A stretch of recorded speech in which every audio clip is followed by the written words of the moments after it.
Okay, this is episode 21 of Counterpoints. Usual host Thorin, got Moses here, who is on every episode nowadays. He's my co-host. And he just returned home from Brazil, which, I mean, I've no doubt was a fine country. Fine in the sense of average. And he's returned home from Brazil.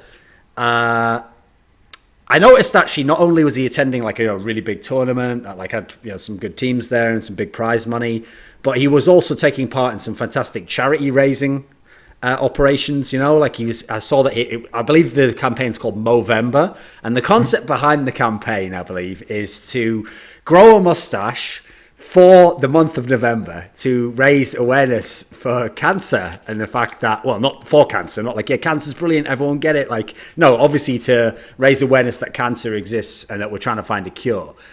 And you don't seem to have a mustache anymore, Moses. Can you please explain yourself? Well, the campaign is also for mental health, and for my own mental health, walking around with a mustache was a disaster. It was actually making me insane.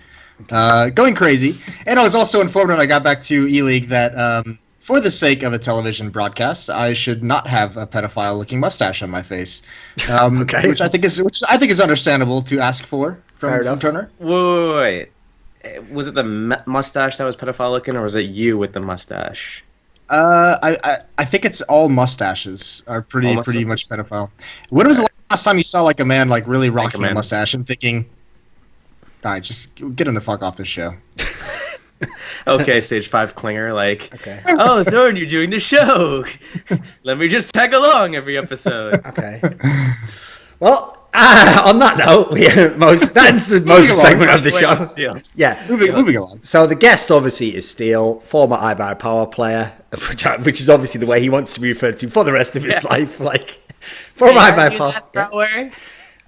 Famous... Also known in his past as an observer, now a well-known streaming figure, personality, whatever the term is nowadays. Okay, so one of the reasons why I've got Steel on the show here is he's been on the NA scene for a long time, obviously. So some of the teams actually that now are the best and some of the players that are the best, he either saw like come up through the scene or probably played a ton of them in like FPL, etc. And I noticed that you did a couple of your POV reviews, demo reviews for Autimatic, because obviously, I mean, this is a very notable player in as much as he wasn't really doing a whole lot earlier in the year, last year. And so now he's had this breakout where suddenly he looks like one of the best players in the world. So, I mean, we'll get to that as we get to the EPL section of the show, but I thought the timing was good to bring Steel on. So before we get to that, Moses, one thing we didn't do on the last episode is because of how long Epicenter was, we actually had our episode like in the middle of Epicenter where they had 2 days off just going into the playoffs. So we never actually covered what happened in the playoffs of Epicenter. So if you remember, we got some of our predictions right, mate. Like we had SK beating G2 and then SK was going to play VP and we got that right as well, mate. We predicted VP would beat them. And on the other side of the bracket, it was Fnatic Dignitas and we had... Dignitas winning, got that one right. But then the problem is we had Na'Vi beating Dignitas and we thought the final would be a replay of New York. And obviously it wasn't because Dignitas not only beat Na'Vi, they went to the final and they actually beat Virtus.pro as well. So I think even people who were like quite up on Dignitas and were like, they're a new really good team. I don't know that anyone actually had them winning that event. What did you think of them winning the event, Moses?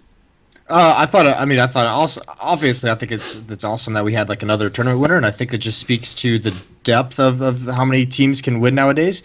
I would have to rewatch those VODs to like know anything specific strategically, but obviously it's cool to see like someone like two breakouts for Dignitas, Magisboy, and Config them really start to cement themselves, and that was huge for them. But I also think. They play very well together, even from watching them at EPL, even from some of the VODs I did watch from Epicenter. They have some very, very good like teamwork and like 2-man, 3-man teamwork that they do on a smaller scale across the map. So I think this is actually a pretty effective team. Cajun is really starting to find his stride in this squad, I think, as well as kind of that third option. And as an opper, I think he's doing really, really good. Okay, so Steel, if you remember the old core of Dignitas, which is now the Astralis team, basically, like Device, Dupree, those guys. I mean, they were people where, I just did an article about this today, but everyone in the scene used to be like, right, sooner or later, these guys are going to get together, you know, they're going to win like a major, or they're going to, you know, they're going to be at that level. And something, I mean, people always said it was choking famously. Something held them back for whatever reason. They never actually won like the great big tournament. Like a lot of people didn't know this until I brought this fact up, but they did win tournaments last year. It's just that they were never the 250k or more ones. They were always the one where it would be like the same teams, you know, like So it's like they clearly were good enough, but for whatever reason they didn't win those big tournaments. If you look at this Dignitas lineup on paper, as Moses is kind of talking about now, like the stars of the team only really became like breakout stars like the last few months, you know. I mean, if you look at this Dignitas team on paper, you wouldn't think they'd win a huge tournament, right? No, you wouldn't think that at all. You'd just be like, oh, like there's another new group of players. Like, what's gonna happen now? They'll probably get shit on, basically. And then out of nowhere, they just start winning tournaments. And I'm just gonna throw it out there. I didn't actually watch Epicenter, but like most of the Redditors out there, I feel like just sharing my opinion anyways. With no like real just no backing. There's no grounds for it. But the difference is you gave that disclaimer, which they vitally do not do. No, they've seen every game and they're best friends with all the players, and their dad works at Valve. But what could be a potential reason for their, like, I guess, sudden burst of energy or jolt into like the top standings is that there's such an oversaturation of tournaments. There's tournament weekend after weekend, and they were kind of like the dark horse, the underdog, and teams could have possibly just been like overlooking them, not giving as much priority to like practicing against them and studying them as a team.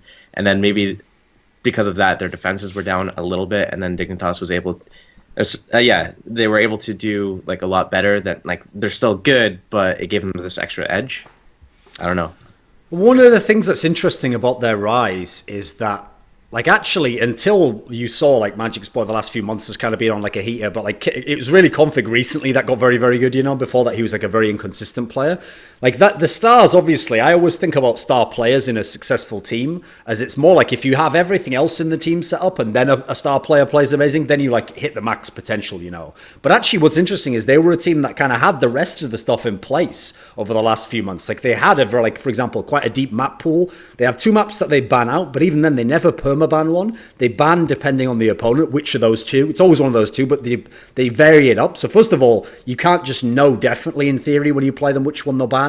And then secondly, their actual picks are incredibly diverse. They're one of the only teams I know that doesn't in theory just always default to one map if they're allowed to, you know. So those things combined already, that's like a great basis if you're like a good in-game leader, because obviously you can do a lot in the pick ban alone. And then you add in then superstar performances, and now it makes sense that they're dangerous, you know, looking in hindsight.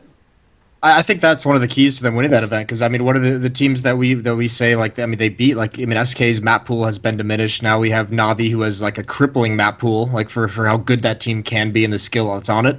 Their map pool is atrocious, and that's going to be their Achilles heel until they figure it out. So with Dignitas having that, and also even having a deeper map pool, the fact that they can play Nuke and they're one of the better teams in the world on it, that's also a huge advantage going into things. So I mean, that's one of the big strengths of this team as well right now, is there are the other 2 top teams outside of like VP that you'd put in the top 3, SK and Navi, have real big problems when it comes to the pick ban phase at the moment. Yeah. I mean, that's actually another good factor, kind of like, since still we didn't watch the event, as to why like Dignitas has risen up. The funny thing is, the 2 teams at the moment who've been on like the consistent like rise is VP and Dignitas, and they're actually the first 2 teams we've had who seem to have become consistent on Nuke. Because before, here's what's really weird, people never factor this into how a team rises, right? Normally when you talk about the story, so say I was describing that Astralis story before of like, you know, they never made it, and then if I said this year, I would just start talking like, you know, they went downhill in 2016 and then and then you know what, oh, here came SK and they rose up, etc. People never really factor in some of the map issues, whereas actually one of the key things that has changed history, I've noticed, is when Valve takes a map out and puts a map in. So obviously Valve took out Inferno. It's not a coincidence that like instantly, for example, Fnatic never as good after that. Fnatic were monsters on Inferno. You know, like certain teams lost a key map that they had. Well, the interesting thing about when they introduced the nuke rework is that it actually didn't initially favor anyone because no one wanted to play it. So instead, it just became another map that people sort of all... It's almost like they didn't officially say it, but it's almost like there was a gentleman's agreement to, like, if someone will ban it in the second rotation. You know, no one's ever going to want to actually play this fucking map. And so... As a result, it kind of didn't unfairly affect the scene, except obviously people who liked Inferno got fucked. But aside from that, Nuke was just a stalemate where no one was going to pick it. But I've noticed now that VP and Dig can actually pick it against people, now it's not a surprise that they're routinely going deep in a lot of these tournaments, you know, because you get an advantage in pick ban, and they can obviously win on the map if they play it. NIP can play it now as well. Yeah, NIP has a pretty good nuke as well. They beat SK and... the other team that they played at EPL? NB, yeah. Okay. SK and NB on Nuke. Because that's obviously going to be a factor as we go forwards, because if it turns out that Dig and VP are going to be in the semis of every tournament, I mean, you have to now in theory at least be able to play the map. Like if they're going to pick it against you, because the whole point of this as well is, even though in the past a lot of teams were banning Nuke outright as well, a lot of teams still, because they never had to ban it like 100% at first rotation, a lot of teams still maintained a permaban. So they also don't want to have to ban it first. So as a result, now you know VP and D are going to pick it against you. You have to at least, if you have a chance to be good on it, see if that's possible, you know. Like some teams will stay banning it, but some, like the one you're talking about here, NIP. If NIP don't want to play fucking Overpass or Mirage, you know, these are maps they don't generally want to play, then they're going to have to start playing Nuke, right? You can't have like 3 maps you don't play. That's the decision that Navi has in front of them, right? Where they're now terrible on Cobble, and that wouldn't be a huge deal if they were good on like Nuke or Cash, but they now have 3 maps that you almost feel that they really, really want to ban. So I mean that's the big confusion in their map pool right now at the moment is they need to pick one of those 3 maps to get good at, and ideally you need to pick 2 of the 3 maps to get really, really good on. Sure. So okay, even though we're talking about Epicenter now, Moses, in a way, if you talk about Dignitas, we can obviously cheat a bit because we did see them at the next tournament. I mean, if they were done the episode right after Epicenter, maybe we'd be like, oh, they're going to win the next tournament and they're going to do super well, blah, blah, blah, all the rest of it. But we saw that they didn't. In fact, they didn't get out of the group, in fact, admittedly the harder group, at EPL. So if you add all that together, what do you actually, like, does EPL shake your faith in Dignitas at all, the fact they didn't get out the group? No, because I didn't hold them to like some god tier level quite yet. I mean, I think they're a very good team, and I think they're still on the rise. I think there's still things they have to learn and figure out as a team. So this was more just kind of like a bump in the road. This is the learning experience, and as well, also, I mean, as I know this is going to be the big NA joke, but like, I mean, traveling from Russia to Brazil, 18 hours, different climates, Magis Boy being sick. I think there are enough conditions in there to not like. I mean, look at that result and be like, that's a bummer that they didn't continue on that good run, but like there's enough of an excuse there, like a legitimate excuse to where you can say, give them a pass. I think they still had some things that looked good at EPL. It wasn't like a complete disaster. In fact, I think I don't think it came down to a tiebreaker, but they were like in a situation where if a certain team won on the last day of group stages, then there would have been like in a 3 or 4 way tie or something in that group, and they would have had to have playoffs. So it's not like they just like bombed out of the group. They were in line with the hardest group with teams like so. I mean, I don't really hold it too much against them, especially considering Magisboy and Config still I think had a good tournament. So that's what you look for. It's not like these guys had like a one-off tournament at Epicenter. The fact that they still played well and bombed out, I think that's going to be fine as long as they continue to play well in the next events. I mean, if you look at like their actual results in the group, I mean, let's see who beat them. Okay, so let's see. Lost to... SK must have beaten them. Yes, SK beat them. And C9 FaZe beat them. FaZe beat them, actually. That's the one worrying thing, is FaZe beat them. Okay, so where is that one? That's 16-7 on Mirage. Right, okay, so here's the thing, okay. The shock is obviously FaZe beating them, because FaZe, we didn't really know were like a decent team, because they only just got Carrigan as a real leader. But losing to SK is fine, that one's okay. Losing to, let's see, C9, that's obviously the one that killed them, because that like killed the playoffs chances, you know? And then it's 2 factors, really, if you're being fair to Dignitas. It's losing to C9, and then simultaneously C9 beating NIP. Because that's like, those are 2 huge results. If even one of those goes another way, then I think we're in a tiebreaker scenario again, and like, it can go on, well, either play a tiebreaker, or it depends how many teams are tiebreaking, obviously. So I don't think it's like egregious that Dig went out, for some of the reasons you cited as well. Certainly, it's It's a little bit shocking because I did think they were a lock to make bear in mind, 3 teams get out of the group. I thought they were kind of a lock for the playoffs. And also, when you add in all the things we just mentioned, like consistency from the star players, really good map pool, I thought to myself, like, because I assumed they were getting into bracket play anyway, well, it's going to be hard for them not to go deep in a tournament like this. Did you watch any of their games still? What do you think of Dignitas? I didn't actually watch Dignitas' games. I've seen bits and pieces from here and there, but if you're asking for like anything deeper than that, okay, not for me right now. Right, well, let me ask you this then, because in this group, even though 3 teams get out of the group, I mean, if you look at them, like this group actually ended up being much more stacked because the system they used was kind of like, I think they literally just took like the top 6 of Europe, the top 6 of NA, and then it just went like, like number 1 from Europe went into Group A, number 1 from NA, they went like, they crossed them over like that. And it just so happened, unfortunately, this isn't ESL's fault, it just so happened that the online results were funky enough that nearly all the weak teams ended up in Group A, which is kind of bizarre, but I guess it is their fault for using that seeding system, but you know what I mean? They didn't actually decide who went in the groups. They used a predetermined system. So as a result, for Group B, really everyone knew that the top 3 teams is going to be a mixture of, it has to be SK, NiP, Dignitas, or Cloud9. It was only really going to be those 4, right? NRG aren't considered very good, and FaZe, they've only just got Carrigan as in-game leader, so no one really expected much. But everyone I talked to had Cloud9 as the one of those 4 that doesn't make the playoffs, because everyone else thought like SK and Dig, you think they're a lock. NiP, NiP's a pretty good team. They're probably going to get through. So what do you think about Cloud9 even making it out of this group? Honestly, I think Cloud9 shocked a lot of people. I don't think anyone pinned them as being like some super duper sick team. Like obviously a rising talent within NA. But I think, was it like a clean victory for Cloud9? Did they 3-0 groups? No, they had some close games. They lost to SK. They lost to them on Dust 2, like 16-9 or something like that.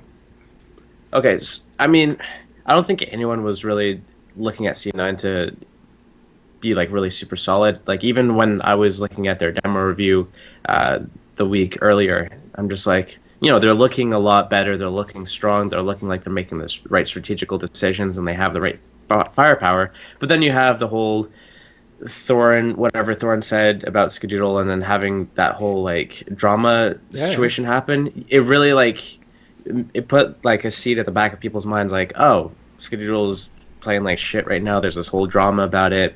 People are like, oh, you can't do that, whatever. And it's just like, oh, so I guess the stock of C9 as a team is not all that high right now. How could they be playing well when they're just sitting here like on Twitter defending their teammate instead of like actually grinding and playing well? Yeah. So I think it was a shock to most people, but I mean, to that point, deserved it. To that point, I didn't even think it was a matter of them like being competitive. I thought this tournament, especially after E-League, and I still think that there's a possibility this happens. I still think there's going to be a drop some point for Cloud9, like where they kind of hit, maybe not all the way to rock bottom, but I think they're going to encounter like a really big struggle with this lineup at a certain point. Especially if Shroud and Skadoodle, I think, as much as the stars are Stewie and autimatic, those are the important ones. If Shroud and Skadoodle don't play the way they did in the finals, if they don't continue like that level of just having impact and not being any kind of like big time player, this team is going to be in for a rough awakening, I think, because they while they make some good decisions strategically, they do have like that very puggy style, and if that runs into walls, if it's not working and they're not hitting their shots, then they don't have anything really to fall back on. I don't think. Like I don't see this team winning without Stewie and autimatic having good games. Or do you I think think that's kind of a big issue. Basically, NVUS. Yeah. Well, that's kind of funny how that works, but it is very much like that old Envy style where it's kind of like, everything looks great when it works, as it did at this event through their playoff run, but when they hit a wall, it's like, what do they really have? They don't have like the system of SK, they don't have like the tactics of Navi, so what are they actually going to be able to fall back on if everything else isn't working? They're new and they're young, so they can only go up, type of thing. I mean, they can acquire. They're only going to get better. Like they're not going to just start deteriorating or plateauing anytime soon. You don't think there's going to be you don't think they're going to struggle at any point? You think this is like something they can maintain? I think they're in a honeymoon stage right now, and they're going to perform well for like another month, type of thing. But after that, I don't think they're going to drop off significantly, like we've seen other teams fall off. Like they when we saw for the major. Yeah. I don't know who's in they have a really good chance. I don't think this is a fluke result that they got here. I think this was like grinded and well deserved. Okay. Like, one of the problems I have for this tournament is, like, it's actually unfortunate timing if you're a Cloud9 fan, because I don't actually think even Cloud9 fans could say they predicted them to win this tournament, because they had good results coming up to E-League, which is basically the week before. And, like, you know, they were getting, like, some good placings. But famously, every time they basically went against, like, an elite-level opponent, they just got the shit kicked out of them. And so, unfortunately, that made you think, okay, fair enough, you know, you've got to, like, a good level. Now you just got to, like, make that jump up. And then they went to E-League, and there basically wasn't one of those elite teams in their group. Their group was Mouse Sports, Mortals, and FaZe. So, in that world, you know, they were favoured to get out that group. I know most people thought they were like a lock to get out. And in fact, they didn't. And they lost to FaZe in a best of 3. So when you have that literally days before you come to EPL, it's understandable why people can be shaky. Like, well, I mean, you know, are they even going to get out of this group here, which has better teams in than that one? Are they going to go deep in the tournament? And so I have to say, like, for the group stage, full marks. I thought they did about as best as you could expect them to do there. Really good performance there. Very, very solid.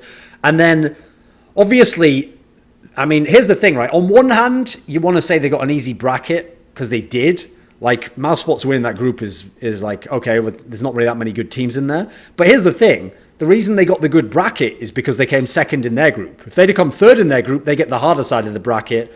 And now they have to beat, you know, fucking, let's see, it would have been Envious, then SK, then whoever they play in the final. So they did obviously earn the easier side of the bracket, if you know what I mean. So I can't even use that to really take anything away from them. Like, with that said, I'm certainly surprised they beat SK in the final. What do you think of that, Moses? Oh yeah, absolutely. Incredibly surprised, especially in Brazil of all things. And I know there's always a varying opinion of how the crowd can actually impact a game, but I have to imagine playing in front of that crowd would be so difficult. And then you take into the effect it's not only that, it's also the way they lost that first map with a 13-2 lead and then losing in overtime.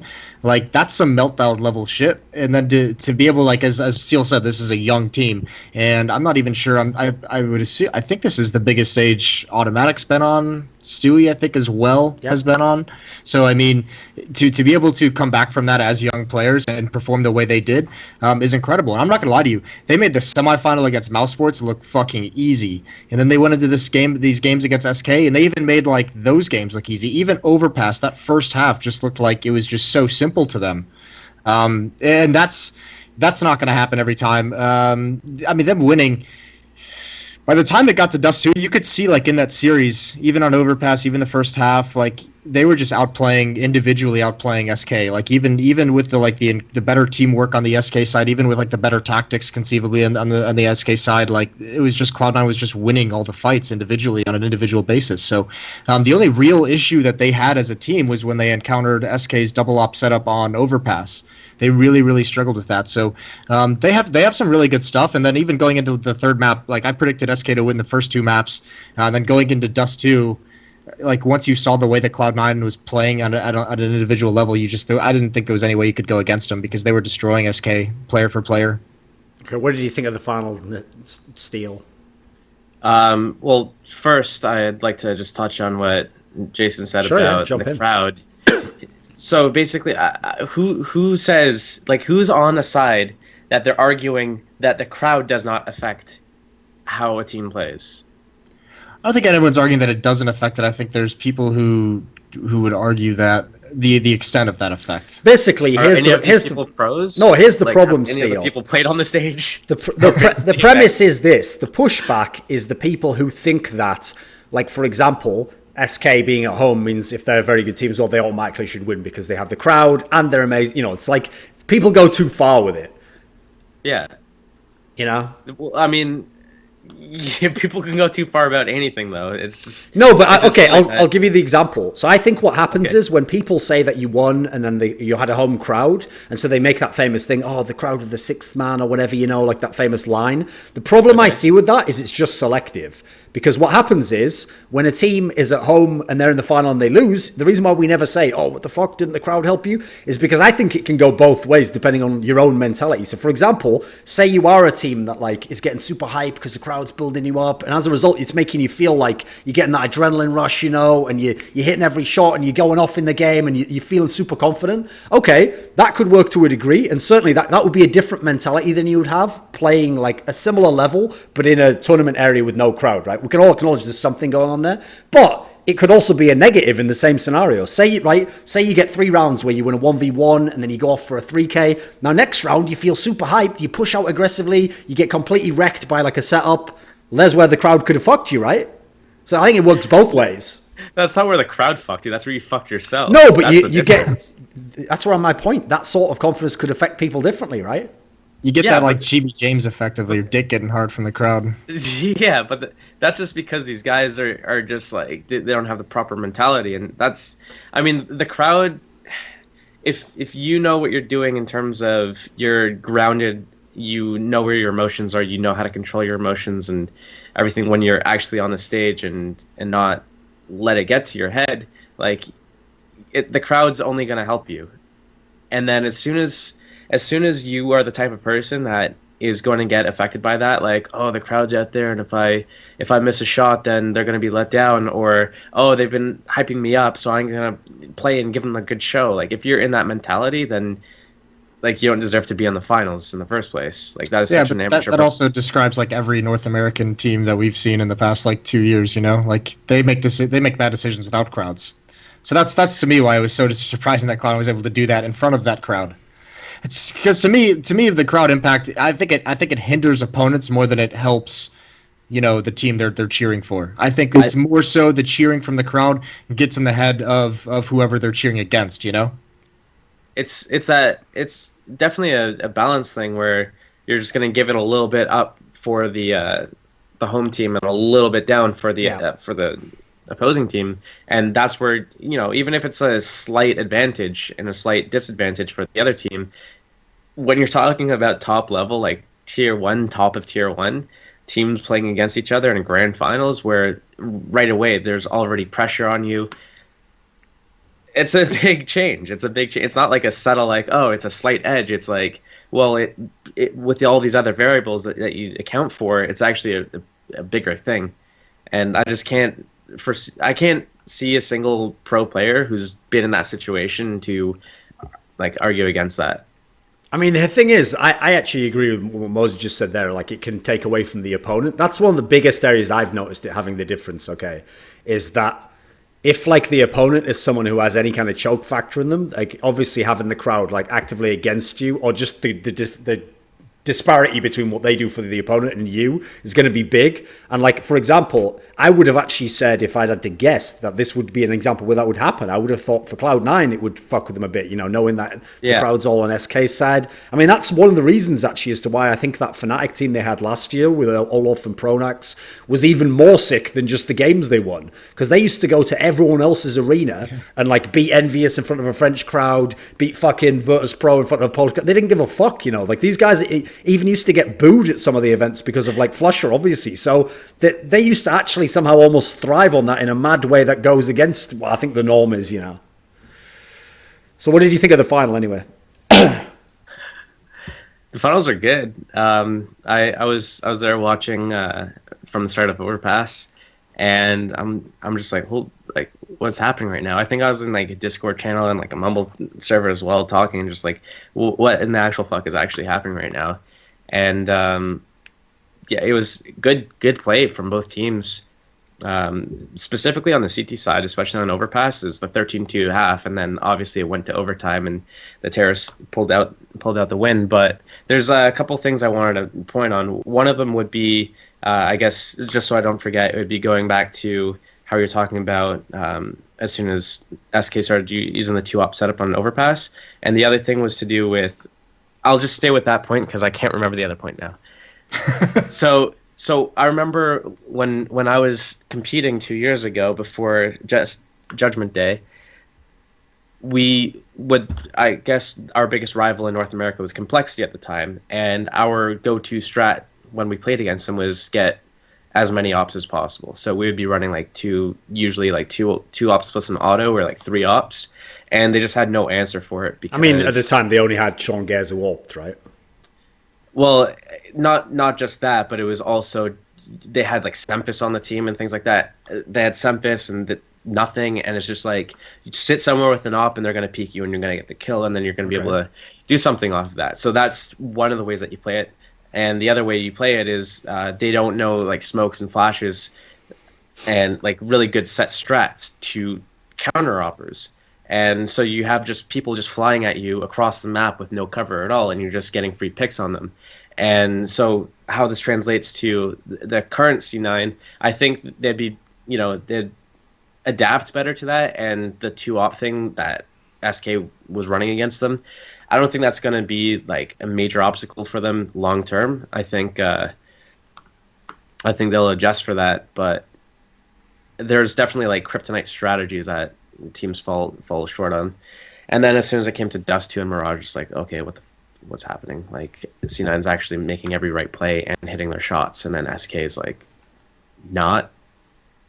Yeah. The SK breakdown in that series actually reminded me of like Astralis, like the old Astralis and TSM breakdowns, because it's not like they were doing anything wrong. It was just like they weren't winning any fights. Like if you go back and watch some of the Dust 2 and even some of the rounds on Mirage, even on Overpass, like autimatic in that series had like one insane round on Sandbags at short where he just like won every fight that came at him.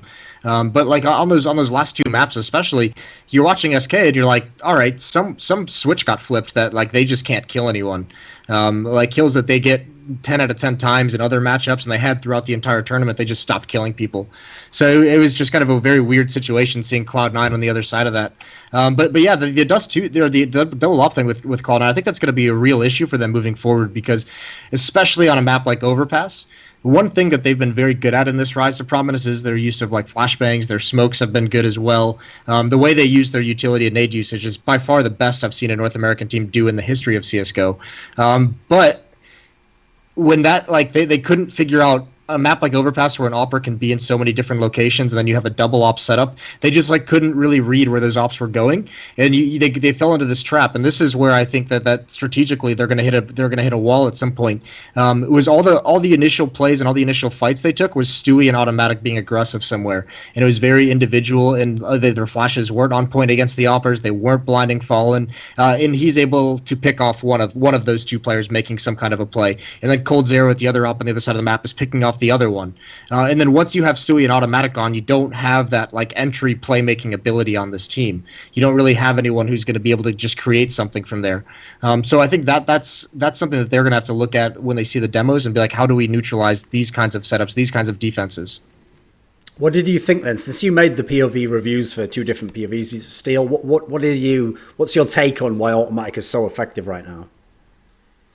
Well, I don't even know. I wouldn't even necessarily agree with what Jason said. I mean, in terms of them hitting a wall and just not being able to deal with it, it looks like C9 plays very textbooky, slow default style things. And I think if they continue to use a style like this, they can also start doing things that, for example, Na'Vi used to do it. It was really big in like the CIS teams to just walk contact everywhere and just do it with like an op and just let the op lead in.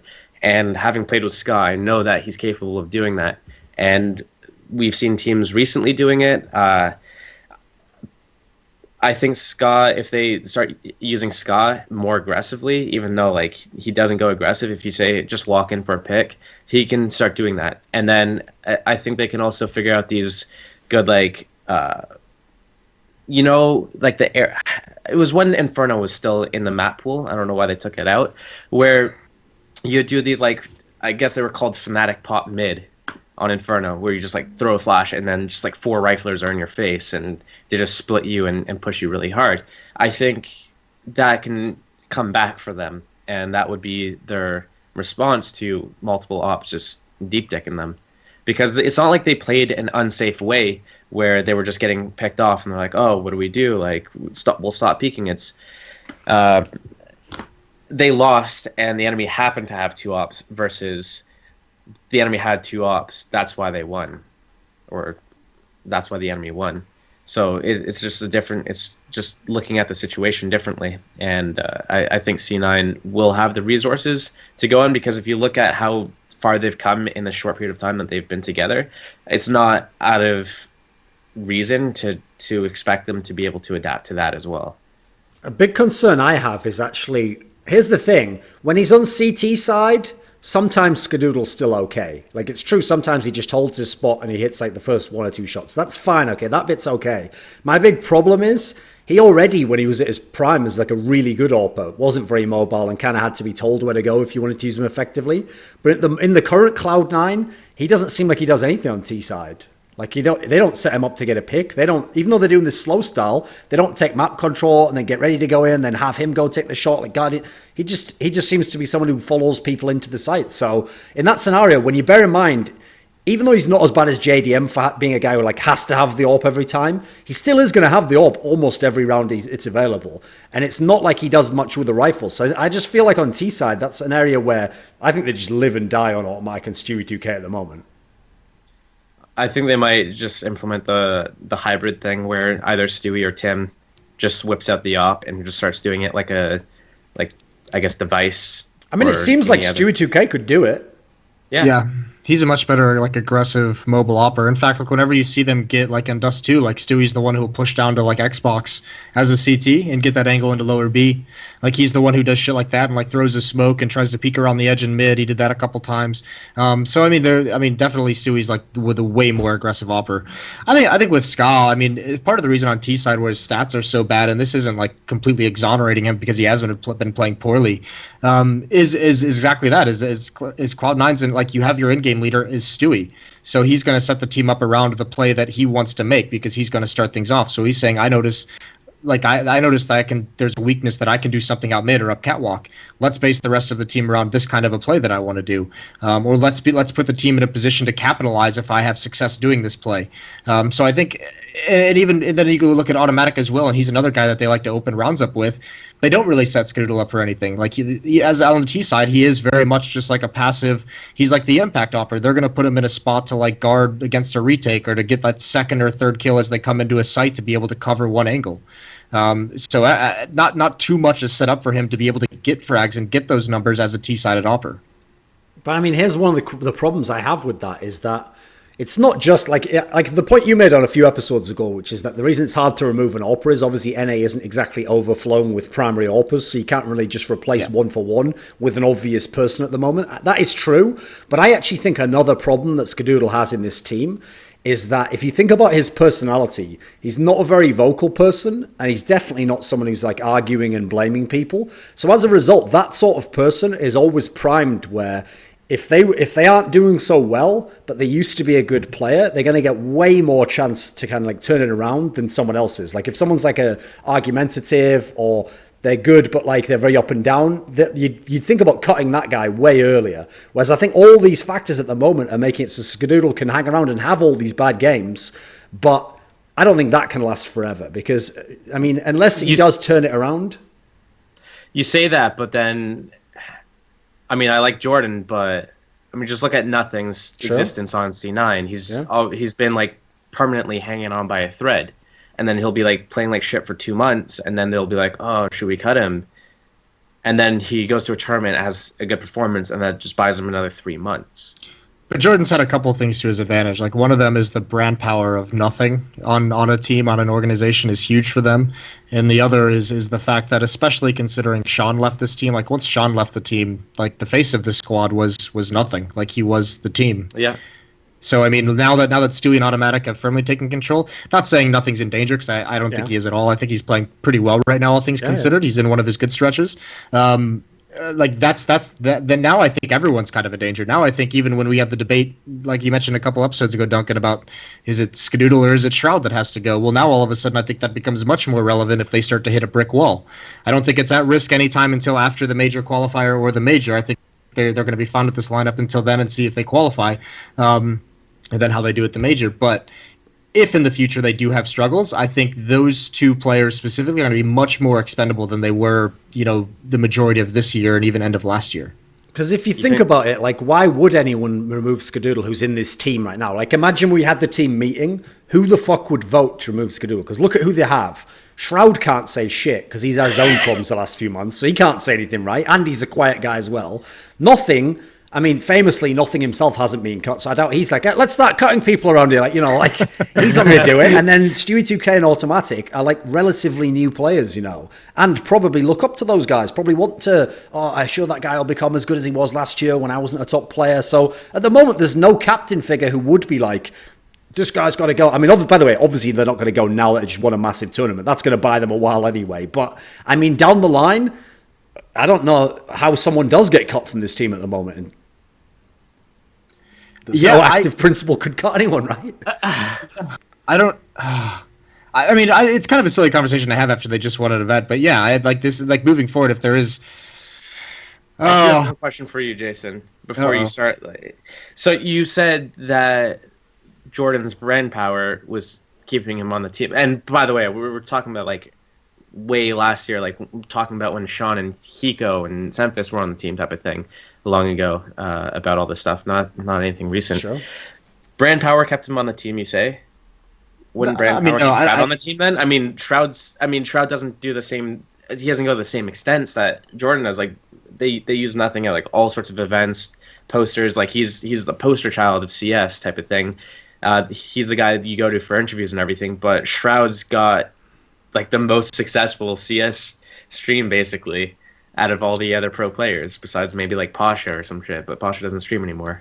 Yeah, I mean, I don't think if Jordan was playing terribly and everyone was saying cut him, like I don't think there's any situation where his brand power alone keeps him alive. But I think it's kind of silly to think that organizations don't make decisions based on who to cut, like without considering the brand power of those players. Especially at the beginning of CS:GO when Jordan's on this team, I think it was a bigger factor previously than it is now, but. Organizations need that brand power at the moment. Organizations are struggling to find ways to make money. I mean, Cloud9's not necessarily one of them, but he wants that brand power. He wants that face. He wants the guy who's going on Joe Rogan, who's able to pull that off because he just tweets at Joe Rogan and gets on that fucking podcast. I think that's all good shit for Cloud9. I think Cloud9 loves that. So, I mean, I think that's a big factor. I think teams and organizations, especially the smaller organizations, are considering when they make roster changes. Well, bigger teams like that will, instead of saying like, oh, okay, here's like just find a new player or whatever, they will say, what do you need so that we can help you? Like, is it, you know, a team house? Like, obviously, C9 wouldn't need. I think they have a team house. If they don't, whatever, they it have doesn't a team matter. house. Yeah, they have a team house that can do that. So they'll give you all the opportunities so that you can turn it around by giving you whatever you need. If it's a house, if it's like a boot camp, if it's you know, a coach or any outside help type of thing. I'm not talking about cheats. I'm talking about like a coach or like a personal trainer or sports psychologist. I know like EG did that stuff with the IDRA. There's resources that the teams will put into the team now instead of just saying, okay, yeah, it's not working out right now, just replace him. Yeah, but I think also when you look at so take a look at Cloud9, and then you also look at like TSM and I mean Echo Fox, like all these teams that come primarily from League of Legends that have gotten teams like. I don't think it's any stretch to say that the League of Legends owners of these organizations gave a fuck about CS:GO. The game was just too big for them to ignore. And I think part of it to even get into like some of the behind the scenes politics and business of esports, I think when you look at how aggressive Riot is and how much they control that scene, they looked at CS:GO and they were like, this is a scene that has literally nothing overlooking it. Like this is the scene where there's no overarching like governing body that can just strike us down whenever it feels like. Let's get into CS:GO because we don't. Well, they do it to me. Always got to be about you, Josh. No, but I mean, yeah, that's clearly one of the reasons they went. Like, here's what's funny: as Riot was more and more restrictive and like held things back from growing in League of Legends, I think definitely that as CS:GO got bigger, people were like, well, why wouldn't I just invest the same money into this game instead? You know, like this game, I've got a lot more chance to do things here and get more exposure and obviously. Rev share with sticker money and all sorts of shit that at the time did not exist in League of Legends. So I certainly think that's one of the reasons why the NA orgs all exploded into CS:GO at this time. Whereas actually, yeah, like back in the iBuyPower days, there was 2 orgs and neither of them were LCS. Well, Cloud9, I guess, but that's it. I love how we get down this tangent of like we started at talking about C9 and what would stop C9 into like we start talking about their old players and if they would like who would we replace, and now we're talking about like orgs and other games, like, and we're talking about like Riot. Like, how does Riot get into discussion about CS:GO? It's always good to say that Riot shit in some sense. Okay, so this is your daily message. Riot I mean, shit. I just Have a good I also day. I don't think it's any Can't eat your pudding coincidence. if you don't eat your meat. Like, I don't think it's any coincidence that PEA has like 3 prominent League of Legends owners in it, and they're starting this off as like an experiment in CS:GO. Because there's no way they would be able to make that work in League of Legends just starting it out. They wouldn't have the power. So, yeah, that is getting a little bit into a little bit away from the typical Counterpoints, Counter-Strike focus. So here's the thing. I actually think that the obvious solution here is if assuming a world like I've set out where right now, I mean, first of all, because they've won a tournament, that definitely gives you like a lot more rope basically before you get hung.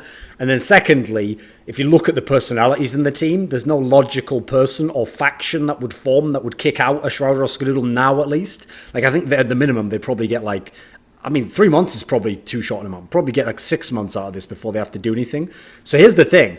The obvious solution to me right now to make them better with this 5 is get a coach.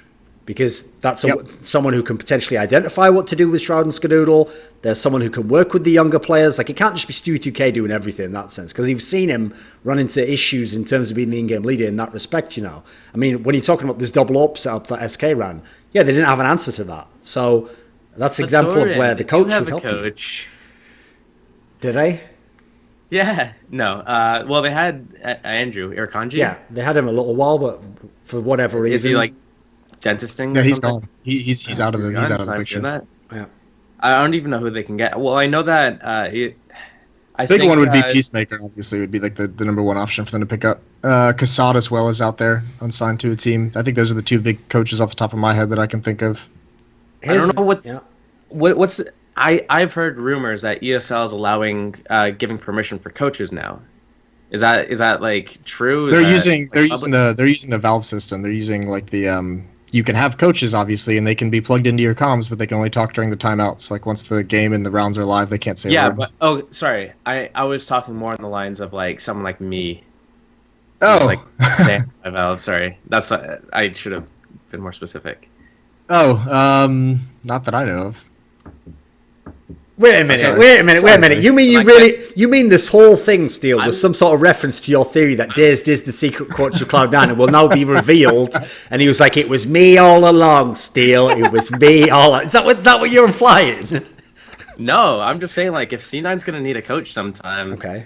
Like, money's been a little tight. Okay. Swipe right on your Tinder? No, maybe. Well, okay, so you are coach. What do you change in that team if you were coaching? Let's make this an interview, a resume, so to speak. Okay. I would add more. They're a really dynamic team right now, but they can be even more dynamic. They have strong riflers, especially entry riflers. They can hybrid if they need to. They have Skadoodle, who's basically a turret. On CT side, you can just say, drop the pin, basically. You just like, you go to this location, like he's a Google map or something like that, and he just goes there, and he just sits there and locks things down so that you can do things like a triple push with rifles or something like that, or you can go more aggressive in another location. No, like, oh, long A dust 2, he's just going to sit at the car and kill everyone who comes A. So we can go and try to do this aggressive play over at middle or over at B, and try to make an opening pick there and fall back with that advantage. They can, I mean, right now you already see them doing a lot of these contact style rounds where on overpass at least they would do some like early B contact where they would go towards long B and walk, and then as soon as they see the enemies, they just start like bursting out. And they've done that, and then they read, oh, you know what? There's no like mollies or smokes, or SK will throw a molly at long, and then after that molly, they do nothing. So we can just run out long B and do a rush on them. Those types of style of tactics will be able to overcome an Opper, because that's basically what it's designed for. Unless the terrorists are sitting way back expecting a push, that CT style pushing could work. Unless they're like CT side expecting you to just like fly out and they're sitting way back, that style could work. So I think C9's already got the pieces in place to make this successful. I think it's just a little bit of guidance to help them out, because in terms of input into the actual strats, Shroud and Ska right away I can say, like, beyond a reasonable doubt, they don't really give much input. And then unless something's changed in the last like few months, which could have, I've been out of the loop. Last I heard is like nothing when it comes down to like practice time. He hasn't even learned the smokes. He just like wings it and just like, oh, you need to smoke here? Yeah, I'll just launch it over the wall or something, and then just hopes that it lands. So then you have basically Tim and Stewie that are making all of these decisions, and they're both young. They're both like, Stewie's like 17 or 18 or something, and then Tim's probably like 19. And they've been soaking up everything like a sponge. So you put them in a situation, they're going to learn from it, and they're going to be adaptable. They're going to be malleable. So to have the only two people that actually have input on the team to be, I wouldn't even say they're like, Stewie is really arrogant and egotistical and stubborn, but at the same time, like, I think he processes everything internally as well, and then will learn from it. Even though on the outside he's a bit of a dick, on the inside I think he processes the information and learns from it. I think though for that reason alone, they don't even need that much of an outside push for them to like continue a streak, or I just don't think they'll hit a brick wall if they don't have a coach type of thing. So what was your conclusion on Autimatic, and why has he become some like breakout player now? I mean, he was around the NA scene a while now. Has he been over like a year, like 2 years almost, basically? And why now would he come out in this team, do you think, still? I think he's just being utilized well. I don't think it's necessarily just him being utilized well and putting him in all the spots where he can succeed. I think it's a combination of that and the rest of the team making the right team decisions. If you look at, I guess, all the NA teams and kind of how they run strats, and like, even if you say, okay, let's run a default, they're not really timing everything properly, because they have like they have like the world's shittiest players just like in the most important positions, where they don't understand the timings. They're either doing it too fast or too slow, or they're not communicating it, or they're too aggressive. So when you put like Stewie, who's the in-game leader, at one position, and you say, Tim, do this, Tim's going to be that rock, I guess, core player that's always going to do consistent, because he's not going to go and overextend. He's going to be listening and being aware of what's happening around the map, and know what his teammates are doing, and know when he needs to attack his position, or push up, or fall back, or help his team out. So I think having Tim in these good, like, core important roles and positions is what's helping him stand out now, because it's not like he's going out and getting like 4 Ks every round. He's getting his like 1 to 2 kills every round, and just doing his role in the round, yeah. Which could be as simple as stay here, hold for a push. If they push, kill them. If they don't push, you're just here so that we have control of the area. You can smoke and flash for us late round. Your job is to stay alive. That's what his job is in most of these rounds. Stay alive and be ready to help us when we make a play. And other people in his role, most people who do his role in North America, don't have that patience and don't have that awareness, and don't have this just like the mechanical skill of him, where they can just do the same role to like the same amount of success, because they'll just be like, oh, I think I'm just going to go and get a kill here. Yeah. Why? Do you need that kill? No. Tim understands he's waiting, he's playing the long game, but some other player in his position doesn't understand the importance of the position, and then they'll just die. And I think that's why he seems to be so successful right now.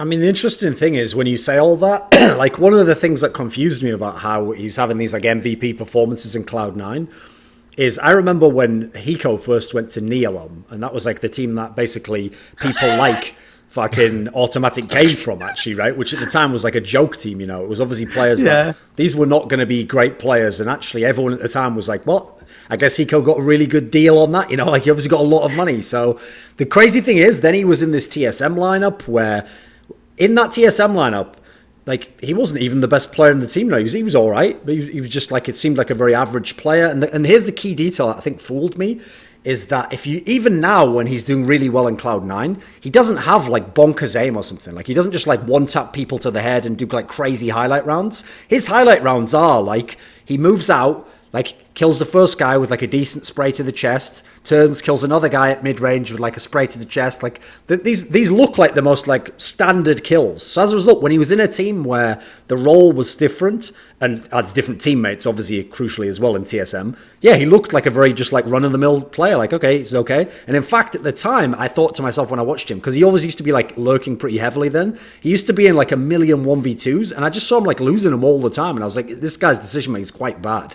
But when I look at this team and tie it into what you're saying here, if they have a better, if they've thought out his position in where they put him in Cloud9 and they come for him better and he has a better idea of what his job is within the round, it makes sense how having actually like a consistent aiming style like that and knowing your job does allow you to just do like a really good, like, I just get 2 kills this round, and the next round I get 2 kills. It's like, it's not like he's getting like his 30 kills like shocks, where he just wins every 1v4 and like a 4K to open the round. Like, it's weird because the numbers look fantastic, but it's not really like superstar play in the same sense, right? You're right. I think a lot of it's to do partially because of, if you look at the other players on his team right now, Shroud and Ska, you're not going to expect, okay, T side, Shroud and Ska are just going to fucking collapse. CT side, oh, Ska and Shroud are just going to collapse. That doesn't happen. They never go too aggressive because that's not in their playstyle. And then the other part of it is that Tim, from what I can tell, his priority is staying alive versus getting a kill. And this is, most players in this game, their priority is get the kill, see an enemy, get the kill.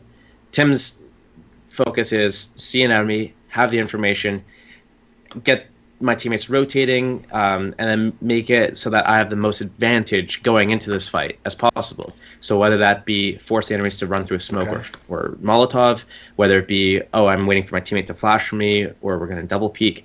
He's waiting for that opportunity, sort of like how like other players that do that kind of style thing is like Zibnix from the Stralis, but like I'd say Tim's like more impactful than like better aim and just mechanical skill form of Zipnix in a way, where he's playing it smart, safe, and then he's not overextending for kills. And then he doesn't have to, like when he's playing on TSM or Neelam, like on Neelam they had like Valens as one of the players who like couldn't hit the broadside of a barn if like his life depended on it.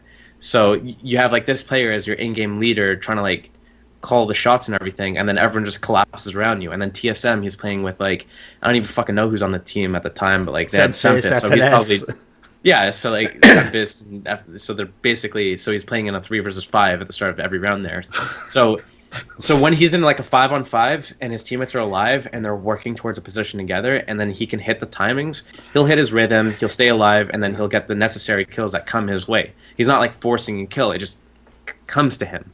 So with all these factors in place, it makes him look like a star player because he'll just go 1-0 in a round, and then the next round he'll get another kill, and the next round, and he's never dying, so he's just like racking up these kills without dying, and then it suddenly, over the course of 30 rounds, it looks like he's doing really well. And that's what you need from a consistent player like that. You don't need someone to go out and say, okay, if you don't get a 2 or 3 kill entry right here, we lose the round. See, the thing is, what a lot of the NA teams are. Autimatic is staying at that BG status. He's just staying alive, mate. He's like, ta, staying alive, stay. Listen, mate, I'm here all week. So, Moses, what do you think about Autimatic? Come on, jump in here, mate. The Valence of our casting crew. I'm just roasting people right now. I don't even mean to be. I just am. Okay, come on, Moses. Yeah, whatever, Josh. Still a bit salty. Okay. Yeah, I mean, I think he's incredible. I think that's he played really well in this event, and he was. I don't think it was as like simplistic as that. I think this is like a level from autimatic, because like even in his previous teams, he wasn't showing this type of gameplay. I don't think anyone could have predicted that he would have this much of an impact. So yeah, I think something. I don't think it's like Tim that's helping this team out. I think this team is helping Tim be a star more than anything. I think it's the other way around. I think him coming. That's what I said. I said his team's not collapsing around him. Yeah, I know. I understand. So why are you saying it's the other way around? You're agreeing with me. Because the way you explained it was like Tim has, like, he just comes into this team and he's, the team's not collapsing around him, but he has, Where am I going with this? Give me a moment. I was saying Hold. he's playing this way where it relies on his team to be in position so that they can achieve a goal together, like, you know, a proper teammate. And his teammates not collapsing around him not having to like be in a 3 versus 5 helps him. So the fact that he's playing with Shroud and Ska and they're not going overly aggressive and he can count on them to stay alive, his gameplay isn't go for kills, it's stay alive. So that's why the rest of the you remember Moses, the BG line. The BG Smith. God, so, come on, bring it back. Dude. Bring it back. Get the fuck up. Like, if you want to bring it back, we can go back to like 30 minutes ago on the show because I remember what the other thing I was going to say. But it's completely irrelevant at this point. So Moses doesn't remember anything he's going to say. You now remember something 30 minutes ago. Okay, we'll see if we can work it in later. Come on, Moses. You've got to have a point here, mate. There's got to be something after all that.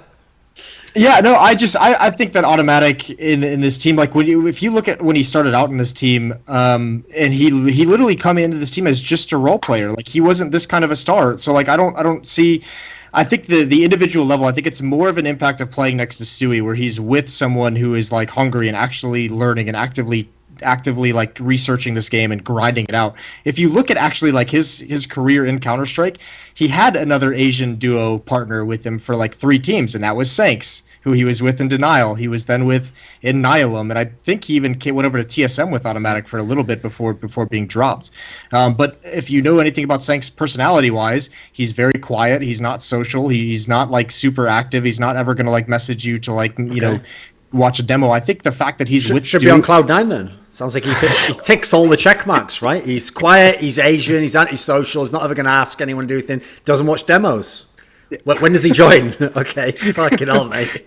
No, but like if you look at Stu, because even Jordan alludes to this in interviews, that like the fact that they have these 2 young guys that are like grinding this game out and that are actively trying to improve and actively be involved in practices and watching these demos, it is motivating, it is refreshing. I mean, he's talked about it where like last year during this they were all burnt out at this stage in the year, and this year they don't feel burnt out whatsoever. And I think obviously that has to do with the fact that they're actually winning, like looking good this year, and everything seems to be positive. I think that helps, but I think more so it's having someone come into the team who is actually like motivating them to want to actually practice and improve.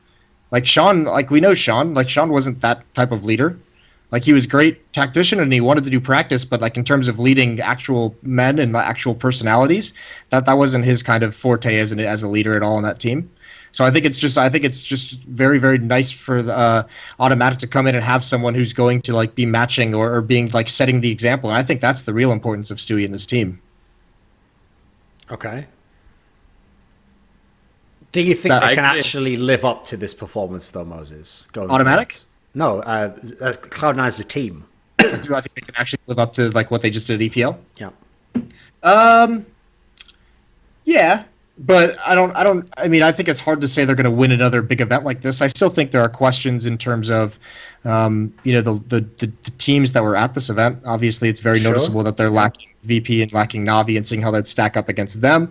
And I think beating SK is great, even with some of the issues that we've seen SK have. Yeah. So yeah, they can live up to this. I don't think this is like this isn't like Dignitas winning Epicenter. I wouldn't put it nearly on the same level. I think Dignitas winning Epicenter was much more impressive than Cloud9 winning EPL. Yeah, I think it's like I had something to say. We're back at it. Damn, shut the fuck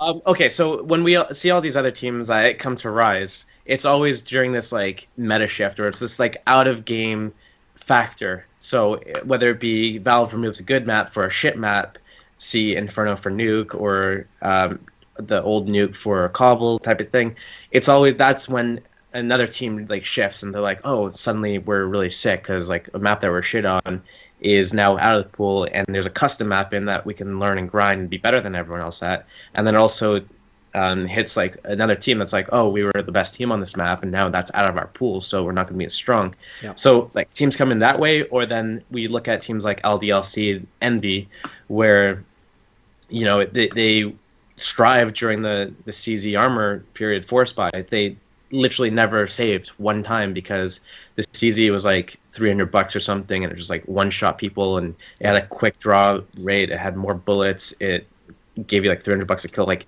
all these factors made them like really sick with that meta. So there are all these external factors that came in and peak and hit the top. If you look at C9, there's been no meta shift. There's been no like new maps put in the pool, old maps taken out. There's been no like game breaking balance updates where like the CZ you can flying jump kick one shot people across the map. So they've done this on their own, and I think that's the key difference here between them as a team rising to the top versus one of the other teams that we've seen rise to the top in the past. It's actually one thing that actually reminded me to bring up is with the idea of force buys and everything. C9 in this tournament won so many eco rounds or force buys, like just pistols. Like against NIP alone in their BO1, they won like 3 or 4 in the lone map. And they did the same thing across the series against SK. I think they won like 4 or 5. So that's one other benefit that they got in this tournament, like winning those rounds. That's not going to happen at every event. I don't think they're going to be like some Envy level of team or Fnatic level of team that's going to be winning force buys all the time. Not to say that they like make them less deserving or earn it less, but like that's just something that you're not going to get that every tournament. You know, the success that they had with just pistols. I think actually a problem if you tie the two things together. Like what you were saying about the fact, like I agree definitely that like it's VP and Na'Vi not being here obviously makes it not as tough an event because they are like 2 of the top 4 teams, you know. Then you got to add European, always downplaying in North American success. That's the way it is, man. It's happened every ESCA LAN. Yeah. So, I mean, yeah, obviously the crowd advantage at ESEA lands was incredible. You know, it really used to buoy you up a lot and intimidate the opponents. You know? Well, no, this is the point I had. We had the enforcers that's why we had the enforcers on the team. Yeah. Like similar to hockey, where there's like a guy that's shit at the game. You put him on the team because he's just gonna body check and bully the fuck out of the star player from the other team. Oh, yeah. We had that in CS as well. I had Mo on my team. Complexity C9 had Semphis. He would literally just get up and start shit. He went around. He starts shouting at you. Fucking noob, just like I don't know, worse than that actually, like much worse. If you've ever heard Sunfish shout, it's much worse than that. And that's basically what the crowd is these days. They're like an enforcer, and so to speak. Just like you lose a round, you lose like a 1v1 clutch, and then all you fucking hear and feel is like a rumbling of everything, and just like cheering that you lost. Yeah. And that's just like so demoralizing. Anyways, go on. So yeah, I mean, I think that VP and Na'Vi being there is like, obviously it takes a little bit away from like the prestige of winning the event, although the event itself is still big and you still get a lot of prize money, which is cool. But the other downside I see is that like beating SK is very legit, and I thought the group stage performance very legit as well. But the one effect of that easy bracket that they got, where they literally just played Optic in a best of 3 and Mouse Sports in a best of 3, so not teams that win best of 3s in general, is that you basically only had to be amazing in one best of 3. Now, the difference is, if in the same tournament with your Na'Vi and the VP, now you might have to beat VP and SK, you know, one after the other. That's where it gets a bit harder. You know, it asks a bit more of you, I think. Well, Dignitas did that at Epicenter. They beat Na'Vi and then they beat VP in the grand finals. So. And then as a final factor, just because it's one that people probably won't have thought of, is that Cloud9 are a team who don't play Nuke. So, sure, they played Dignitas in the group stage, but if they had to play Dignitas or VP in a best of 3, already there's one map that they have to ban, and they would ban, in fact, first of all. So, I think they would have difficulties against those teams in a best of 3. Like in this tournament here, probably one that people wouldn't think of. Yeah? I see. So, you're basically saying that there's a huge issue with all the tournaments in CS running these single elimination BO3 whatever tournaments, right? Not really. What do you mean? Well, I mean, that's basically what you're saying. Like, oh, yeah, well, they just won like one BO3 against this shit BO3 team. It's like, well, I mean, look at the rest of the format of the tournament and every other CS tournament.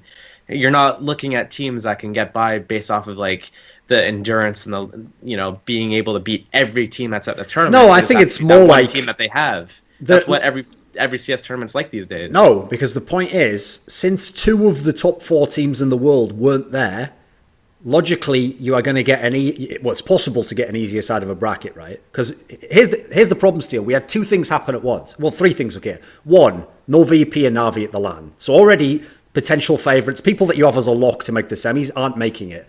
Secondly, and this is Cloud9's credit, they managed to come second in their group. So they get onto the other side of the bracket. Thirdly, who's on the other side of the bracket? Incredibly easy teams. So it's I'm not saying it's Cloud9's fault, but there's like a perfect storm of how you could make an easy side of a bracket. Difference is in another tournament where you have like the 4 best teams in the world there, it would essentially be impossible, because even if you get on the other side of the bracket, you'd probably have a 6 team there. But because Group A was very weak, Mouse Sports winning Group A meant that you had like a super weak team in the semis already, and then Optic finishing third aren't a good team. So it's not Cloud9's fault. I'm just saying that almost will never happen in another tournament in CSGO. Of this size. No, there's never been one as bad as this, mate. I'm telling you. Like, there's never been a bracket that was easier to the final. You are the historian. That was That was Optic's first BO3 they played on LAN against a top 10 team, and I think that was Mouse Sports. Even when we saw them at E-League, Duncan, I think they just won both best of ones to qualify, and then they went out in first place. They didn't play a best of 3.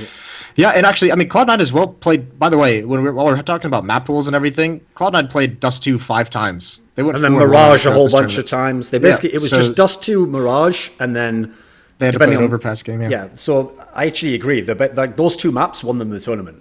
Yeah, so they really haven't been tested in terms of their map pool in a real way quite yet. Like, what I'm basically saying is some of the other teams also, it just so happens, are the ones that are a bad matchup for them. Like, for example, if you play Cloud9 in a best of 3 and you're Virtus Pro, you're now picking Nuke unless they ban it, so you have to ban it, and you're banning Dust 2 anyway, which is one of Cloud9's better maps. So it's not Cloud9's fault, but that is a team that's got a better matchup and they just weren't at the tournament. So my issue is, it's not saying this tournament's shit, mate. It's that at the future tournaments, those teams will be there. So now you can't be like, well, could happen. The format of all the tournaments are shit. No, it's just for this one. I could use the Reddit argument too. Okay. I could say, yeah, but what if VP and Navi were there and then they played each other? One took the other out of the tournament, and then the other team was on the other side of the bracket of C9. QED Thorin. Yeah, but that actually couldn't happen. No, the problem here is that, like, the biggest problem, actually, if we're being honest, is that they just used the seeding of online play, and it just so happened, this isn't ESL's fault, but there were some very funky results. Like, for example, in Europe, FaZe and Mouse were quite high up in the European section.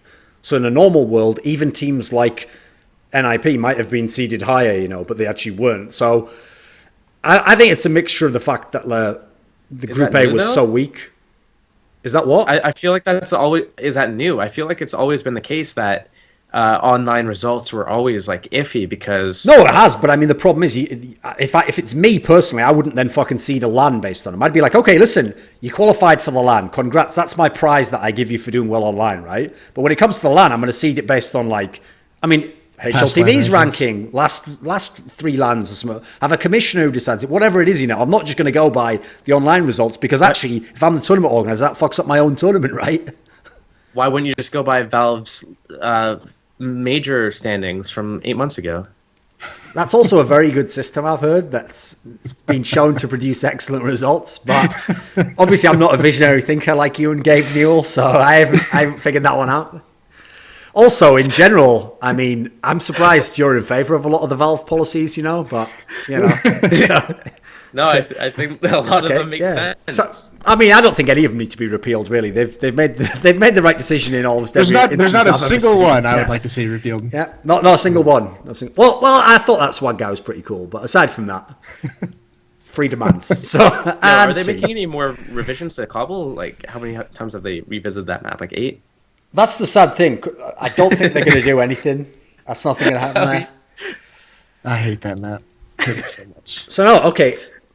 Going forward, then. I have one more question. Actually, before we leave the topic of VP, we should talk about SK, obviously, because that was actually a storyline coming into this event. Because there was no VP and there was no Dignitas, and of those two, there was Dignitas, rather. They were there. I mean, no Navi and no SK.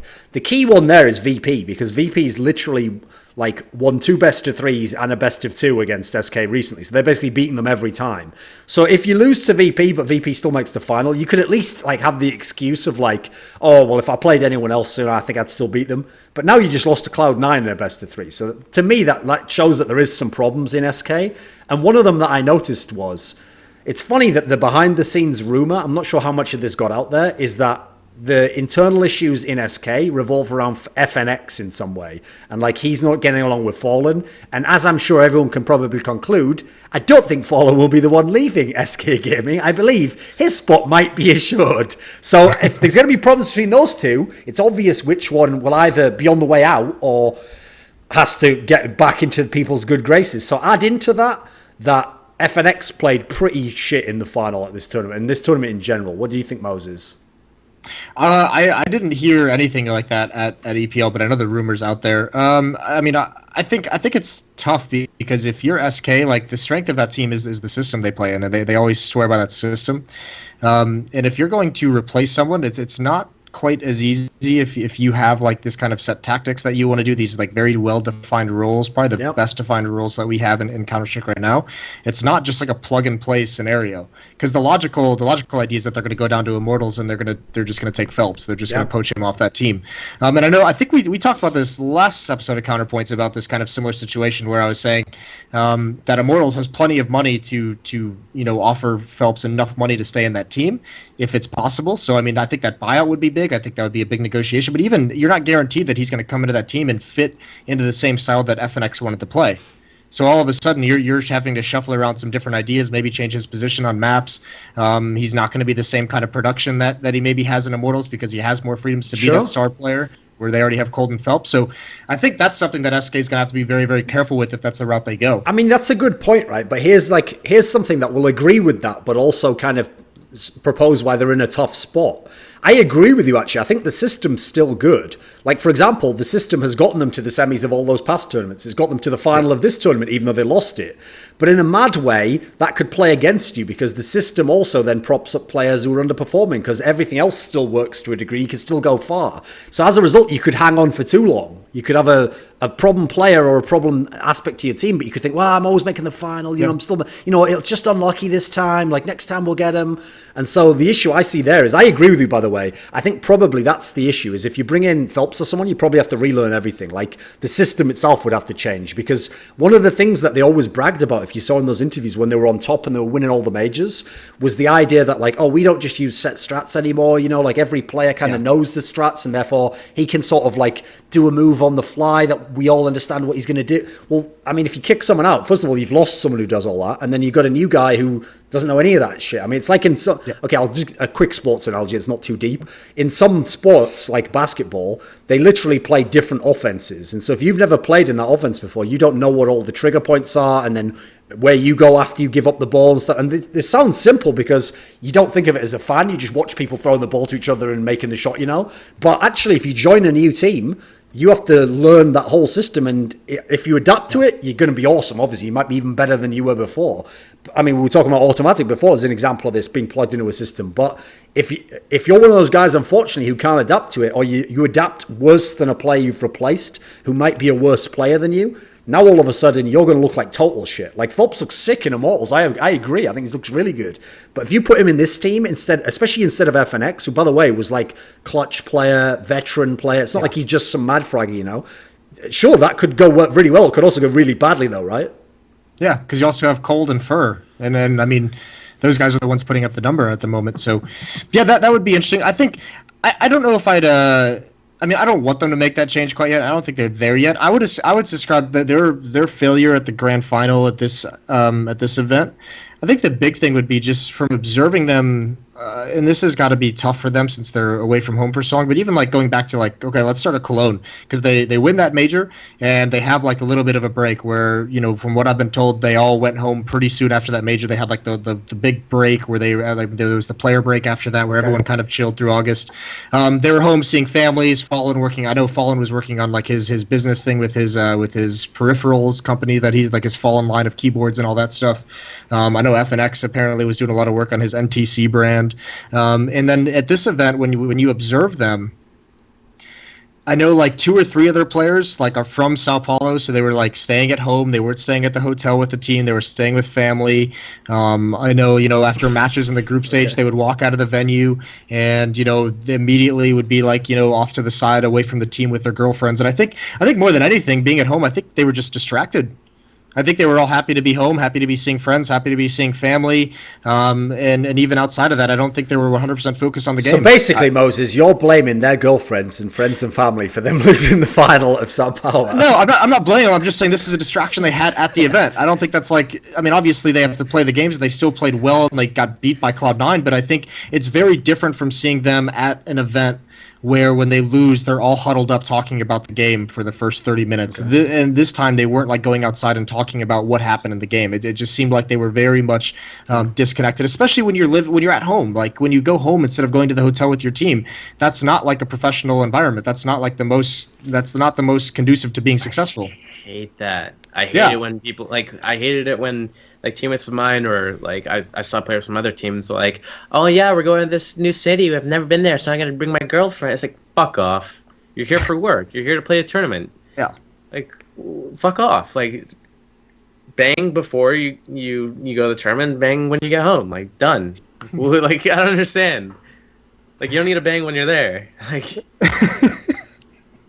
You don't need to bang when you're there. There's the title. So there we go. Write that one down, Moses. Okay. So no, here's the thing, Moses. I actually kind of agree in a way, but I think we're going back to the crowd one, okay? Because what happened, Moses, was when they were sort of fucking with their headsets, as these teams are known to do, and they were listening to the crowd during the match, normally they just hear the commentators, but because they could understand, they don't understand English, remember? They only understand Portuguese, as I'm told by Zeus, your personal hero. They heard all the crowd talking at once, and it's like one of those, in a superhero movie, when the superhero first gets his powers, and say it's hearing's amazing. He'll be overwhelmed at first, and it'll be too much sound, and a guy drilling and a dog, and the guy stop thief, and there's too many sounds, it's overwhelming. So all they heard in Portuguese was just stuff people talking about Cloud9 kill them all, so just saying all this stuff, right? Go B, everyone go B, and they just heard all this overwhelm, and so they didn't actually know what to do in the game because they were overwhelmed by it. At one point it was actually so disorientating. One of them had to plug on his earphones really firmly so that he could only hear the in-game sounds. And scene. Okay. So to bring it back to a more serious point, Moses. Because the headphones thing that you just brought up reminded me. It was kind of some weird twist on Northern Arena where when SK were playing on the stage, and I noticed this because I was casting the SK NIP match. I didn't put this together until the after party when I was talking to the NIP players.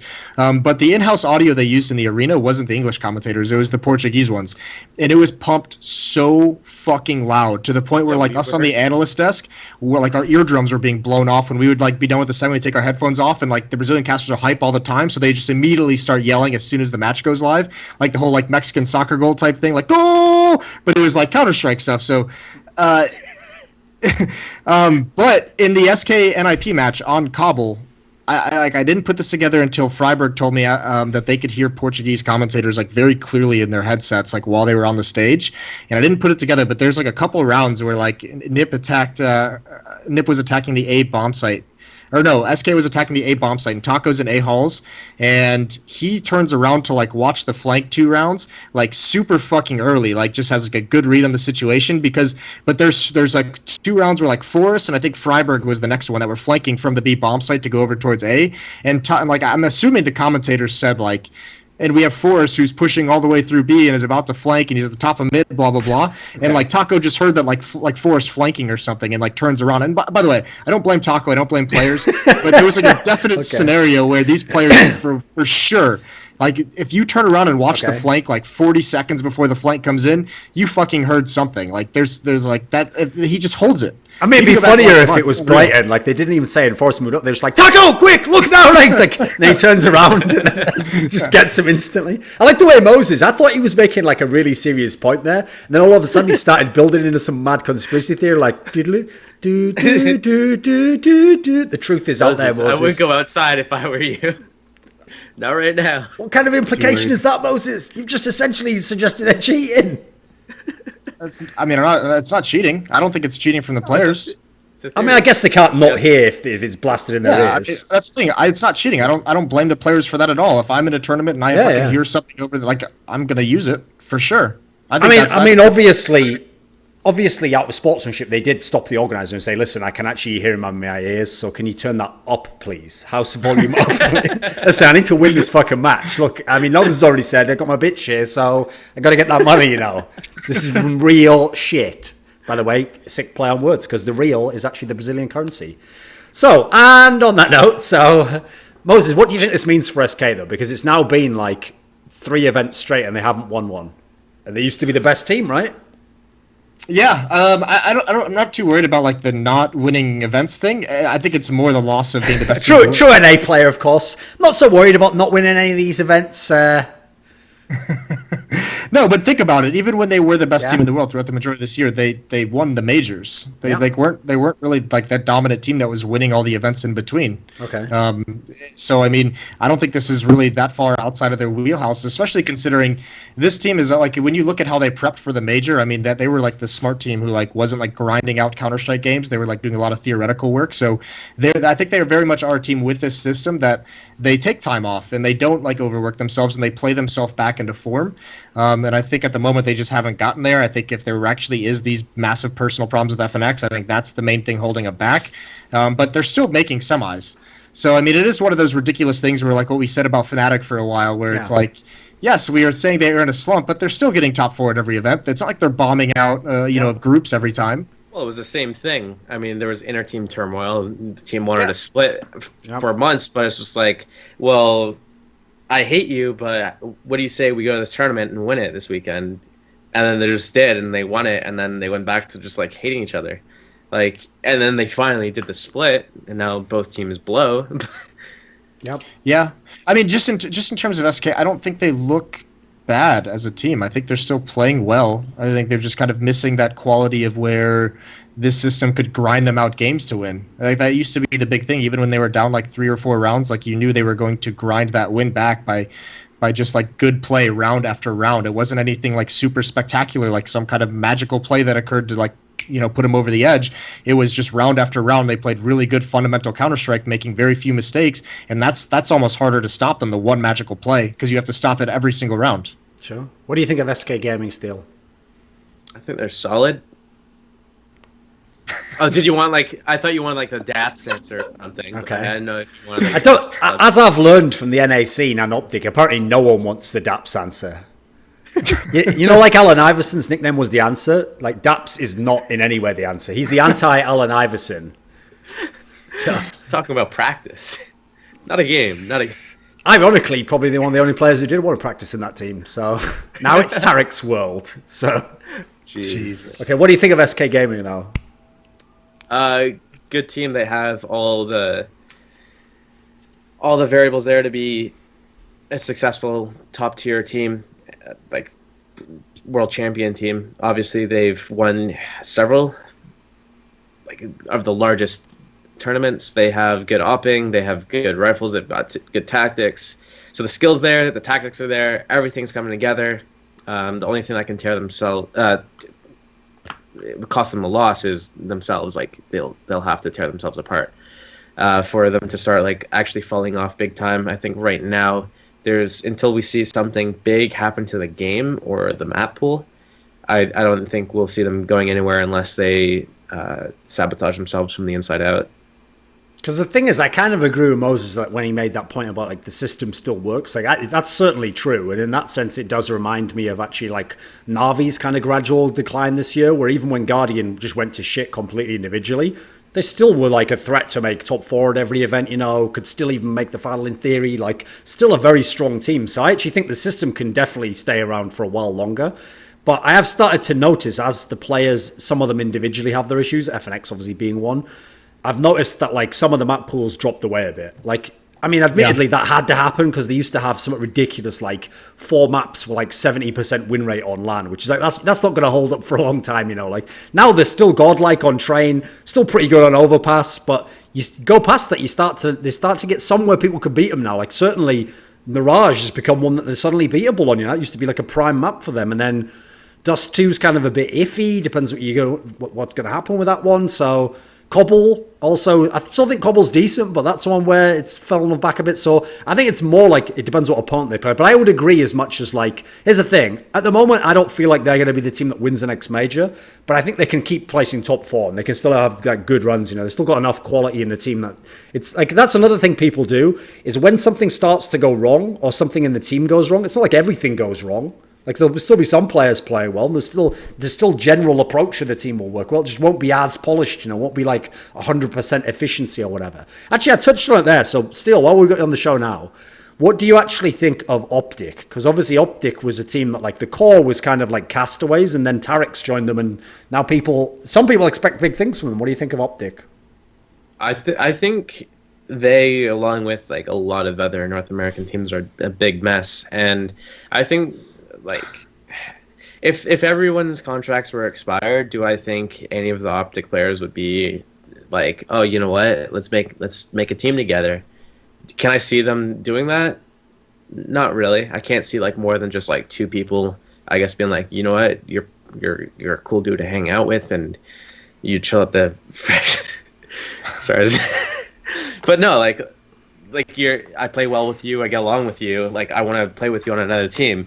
Yeah, that's a good idea. Should we grab person A, B, or C? No, they don't want to do that. I don't think anyone. I think it's just like something that just happened because it was out of necessity, as opposed to a good opportunity. I think that's the case with a lot of North American teams, and we won't see it get fixed, at least not for a really long time, because one team will sign in June, another in January, another in like March, and then they'll never sync up, and then they'll have to go into these buyout situations. And then remember, CLG was supposed to sell Tarek to C9 or some shit like that, and then like that never happened. Yep. And then we could have had Tarek instead of Stewie on the roster. We might have could never have seen this potentially. So I think their team's a mess. I don't think it's a fault of any one individual player. I just don't think like they're just like, you know what, let's make the best team. So basically, to solve the problem of NA, what you basically need is some mad like Donald Trump billionaire to buy all the contracts out, get all the players in a room, and just say, make 5-man teams that you want to be on. Yeah. And that would make America great again, Moses. I'm here all week. So get the fuck out. I think I don't know if I'd go so far as to call them a mess, but I'm not. I have them second in North America, just behind Cloud9 and ahead of Liquid, just because Liquid looks like utter shit right now. But I think this team, I don't see anything special out of them. Like when you let's be real, like they won 2 games at this event at Pro League Finals. They beat Immortal 16-4 and Liquid 16-2, and I attribute those, like, yes, Optic looked good, but that's more like the Immortals that we didn't see like for the last 3 months. That's a Liquid we didn't see for the last 3 months. And in the quarterfinals, they looked like ass, mate. Like their pick was Cobblestone, which isn't even some super sick map for Cloud9. They're all right on it, And they got 2 T rounds. They started T side, which is like the dream if you're a really sick Cobblestone team. They got 2 T rounds. Well, they played Envy on it as well to I think, what was that, end of the group stage, and they got beat 16-5. And even if you watch that match, like, here's my issue with Optic is it was even when Daps was in this roster, the one thing that I always said about them is they don't do anything like crazy. They're not gonna like blow your mind with anything. They're all right, but they just kind of play very conservative. And then when you put them against a team like Envious, like they just didn't do anything. Like there was no one on that team who was like actively trying to like make a play or to like win the round. It was just kind of like take map control and slowly work your way to the point where we just the only thing left to do is execute on the bomb site. There's no one like creating anything on that team's T sides against top tier teams. Against other North American teams, it looks good. Like against like a slump, against like a Liquid that's very confused and in so many different ways. Against the teams online, it looks all right. But when you get to like a world class team and you get to an international team, it's just like they don't have anything. Like Mix, I still think this opping situation with Optic is super fucked. I guess I might be the only one in the world who thinks it's insane that Mixwell's not a primary op at the moment, but I think it's madness. Like the fact that they don't have one.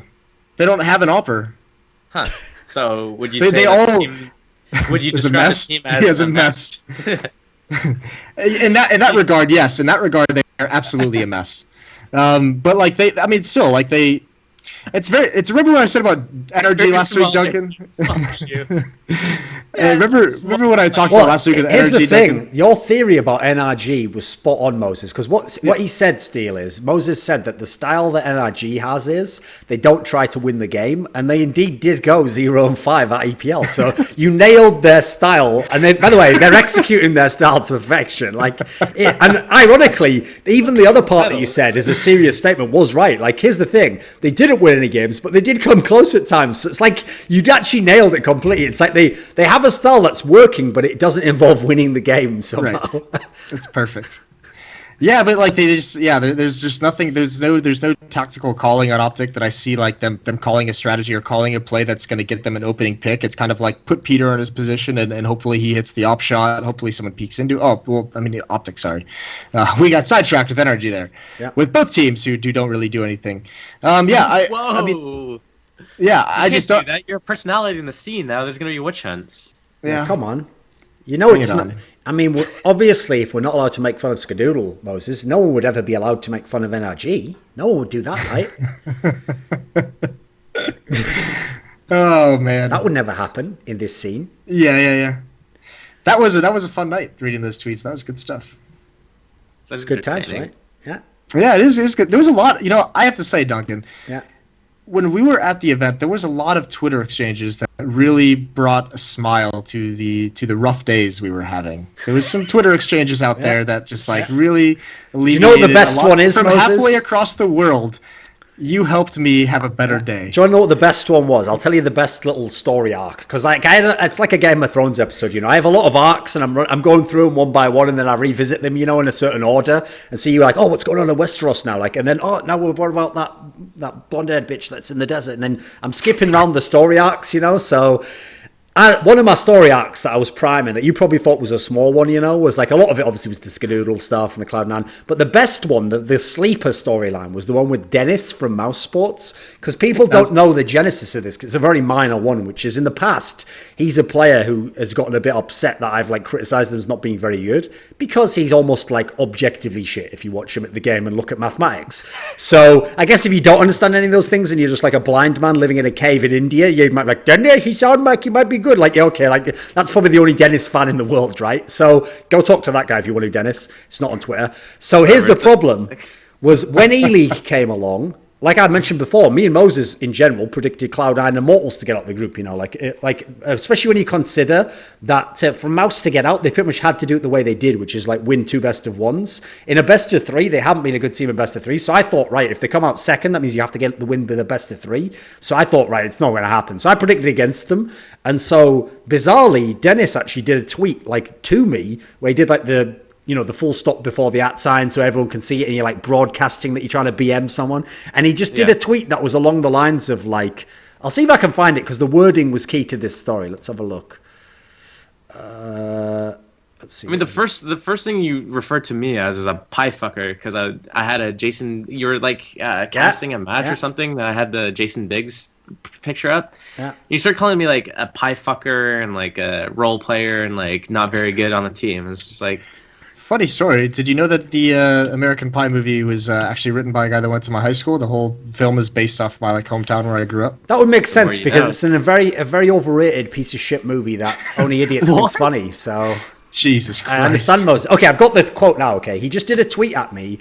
Because I'd done a tweet, right? Is it objectively not funny? Like you've done nah, it's just it's not my speed, okay? Not quite my not quite my tempo, as that guy from Whiplash says. So, okay, what happened was I just did a joke where when they were setting up in the E-League studio, Dennis and Spiddy happened to be sat next to each other, and they're the two players I think are shitters in the team. So I took a photo just of their part of like, the desk bit in front that says like Spiddy, Dennis, and I just had a picture, and all I said was like, question, does Mouse have a chance in season 2? And then it just said, what do you think? Like smiley face. And it was that picture of them, right? So when Dennis won the game, he responded and he put, hey mate, wasn't that a legit win? And legit was all in caps. Then he put, congrats mate. So what I did was, there's a little back and forth going on at this tournament. And obviously, as soon as Mouse Sports got their fucking heads decapitated by Cloud9 in the semis, I just tweeted at Dennis, word for word, hey mate, wasn't that a legit win? Congrats, mate. And then 1 second later I looked and I was just blocked from his Twitter. Like that is legit as fuck. Like that is some straight banter. That is some top draw, knock on wood, cockaboo banter. That's top draw. That is top draw. You had no idea, like every fucking I bet they were tilted hours, as fuck, right? Someone runs into the green room with their phone out and it's just like, do you guys see what Duncan just tweeted? Do you guys see what Duncan just said? We've got to keep everyone entertained. For like a whole fucking day. Yeah. It was going pretty hard, like some of that shit got out of hand, Mainly the fault of Nico trying to actually like out people for shit where it's like here's the point. Okay, I didn't say anything because personally in general I don't reveal like private shit if not forced to.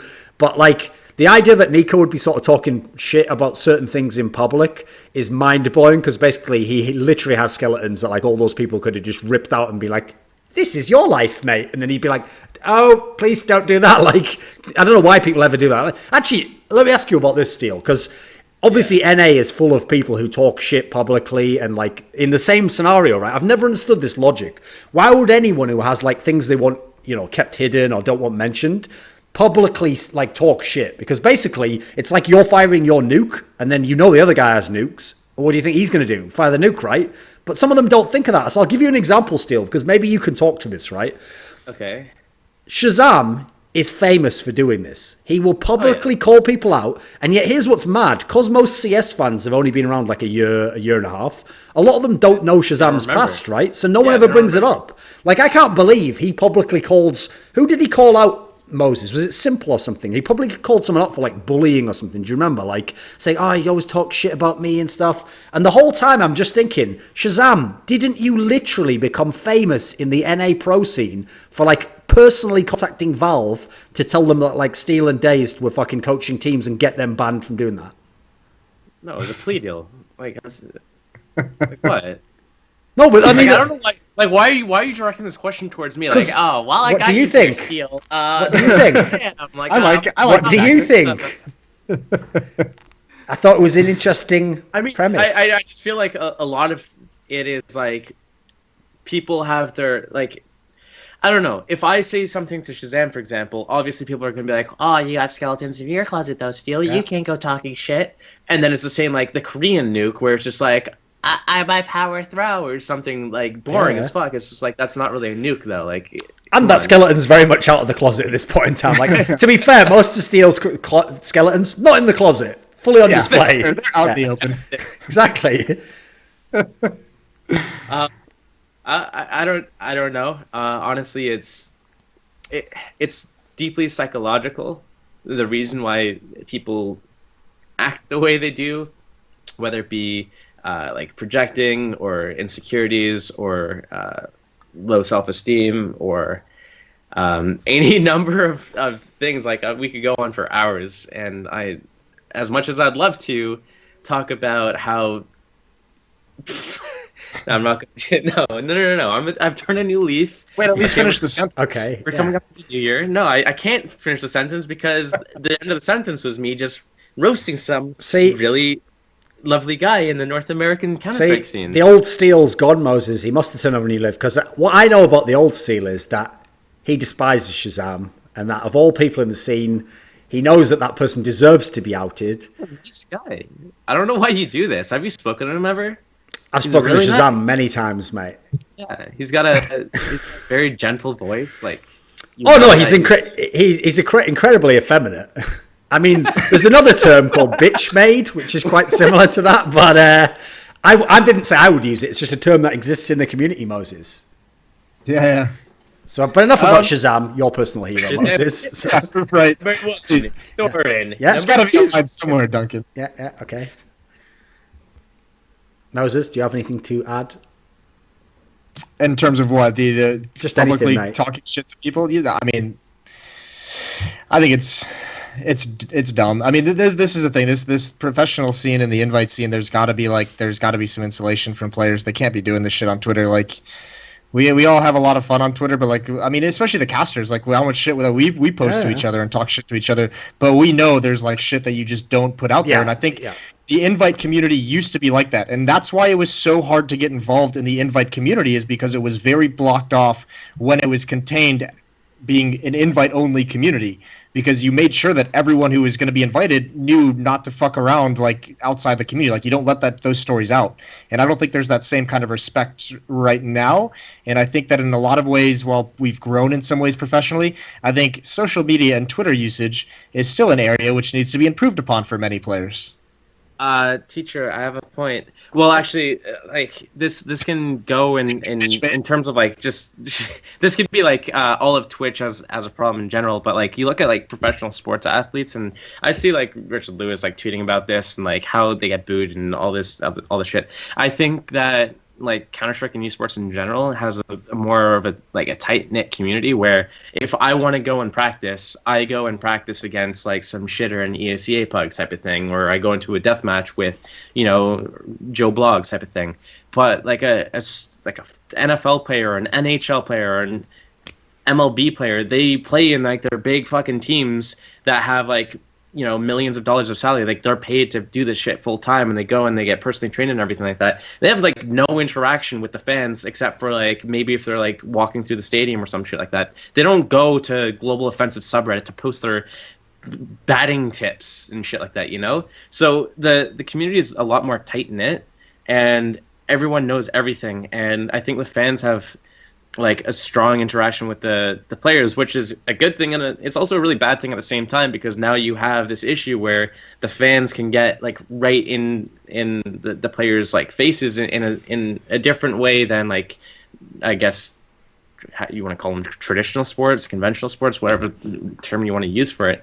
And that spreads also into like Twitch and streaming and stuff. Like you have this open platform. Like you can't go to a theater, like a movie theater, and start talking shit to the movie star, but you can go into someone's chat and start talking shit like, oh, you're ugly as fuck.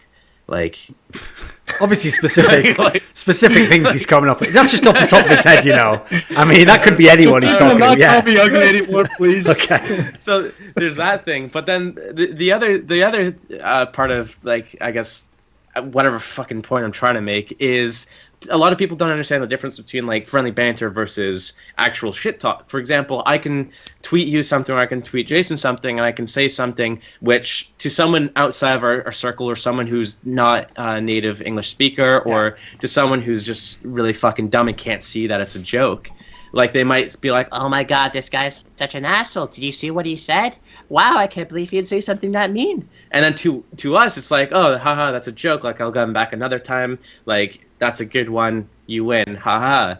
But to an outsider's perspective, like an outsider might be like, oh, that's shit talk, and then start like more drama than the actual tweet was itself. Yeah. Just because there's like social justice warriors, there's these keyboard warriors, there's all these people that have too much of like a direct line to the personalities and the players, just because the community is small. Okay. Am I like alone in thinking this? Or? I've got one last question to ask, because since we've got Steele here, Moses, we're pretty much wrapping the episode. So I want to get one last topic. Got to milk him for all he's worth. I want to know his thoughts on this last topic. Okay. So a lot of people, Steele, they don't have the balls to ask certain questions. They you know, they're not like Moses. They're not out there just accusing all Brazilians of being cheaters who listen to the casters and whose families just like ruin the whole event for them with sex and food and all the good shit. Okay, not all of us are as bold as Moses, knowing that he'll have to go back to Brazil one day. But Brazil loves me, by the way. I've heard of a lot of cheating accusations in CS:GO, right? And a lot of them, are easy to dismiss. It's like, you know, either it's like a super good player, and therefore you're like, well, obviously give that guy the benefit of the doubt, or the clip itself is too circumstantial, you know, like I can't know really what he heard behind him there, or if actually, like, you know, if it's coincidence that he's on this guy here. But what actually is your take on all this Sub-Rosa shit? Because people aren't going to stop with that one, you know, like that one seems to have somehow ignited. Is that still a topic? Yeah, people still have more clips that they keep bringing up. Like, I haven't seen those guys win a game in a year. Like, that guy's still relevant? I had no idea. Like, from watching that stream clip, like, obviously he was cheating. Like, like he wasn't even as comp. It was just flicking in between players' heads. See, Moses, like, I know what I'm doing, motherfucker. Like, I've played with really fucking nuts aimers in this game. I played with Sky, I played with Swag, I played with oh, never mind, UK had no talents. I've played with Clockwork, who's like really fucking good, tracking it. I played on a team with Henners, yeah. I played like Overwatch with some like Quake pros, like ex-Quake pros and stuff, and they have like ridiculous tracking. Yeah. But then I look at, you know, all the fucking best aimers I've ever played with in any title. Like I played with AZK. He's like a world champ in Reflex. He was like, sick in CS, like. And then Sub-Rosa. And it's like, I have not seen a single person that fucking good. It was just an A map against bots. So? Okay. Just throwing that out there. I'm not saying he cheats in league matches because obviously they're not winning shit. Okay. But what the fuck? Yeah, no, that clip was really weird. Well, it's pretty Definitely. sketchy. Oh no, it was sketchy. actually. Joke's on you. It was actually a bug in Valve's game engine. Oh right, yeah. But Those, the thing is, you see, Valve Anti-Cheat, aka VAC, has over the years been like the pinnacle of anti-cheat systems. Sure. And it's been like the pillar, and all these other like third-party anti-cheat services like ESCA, CEVO, Faceit, ESL, stuff like that. They don't even scratch the surface of VAC. So if Sabrosa is able to play on VAC secured servers, then it's not possible for him to cheat. I mean, as we've already established many times, Valve does everything to the highest standard of quality. They make the right decisions, and we can trust everything that happens inside and outside of their game as being God's will in many ways. So, I mean, if Sabrosa was speed hacking around the map, it wouldn't be Sabrosa. It would be like a game glitch, like a ghost in the shell. Yeah, it'd be like Sabrosa, ghost in the shell, or speed. Well, if VAC doesn't tell him that if VAC doesn't say he's speed hacking, because he's not speed hacking, you know? Exactly. Nothing more you can say about that. Right. Do you have any final message for the viewers, Steele, to wrap this episode? Yeah. So Thorin's gonna put like the automatic video review that we were talking about at the beginning of the show in the description. Okay. So if you guys follow that link to watch that video, just like subscribe to my YouTube channel too, because I'm gonna put out more shit like that. Yeah. Moses doesn't have anything to say, so that's the end. Yeah. Goodbye.